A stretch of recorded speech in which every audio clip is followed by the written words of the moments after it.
Hi, I'm Mike. I'm Scott. And I'm Mark. We are your Screen Machine product support team, and here's another quick tip.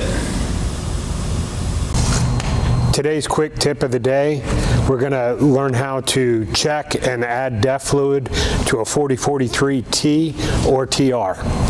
First thing you'll want to do is go to the gauge emblem at the right-hand bottom corner of the screen, and then go to the engine emblem, and your DEF fluid is going to be show up in the green right there. And how you would add DEF fluid is going to be in this tank just to the front of this. You're going to pull out on this latch, and you're going to raise the lid open, and your DEF fluid tank is right here. When adding DEF fluid, make sure that you are clean about it. Don't get dirt inside the tank.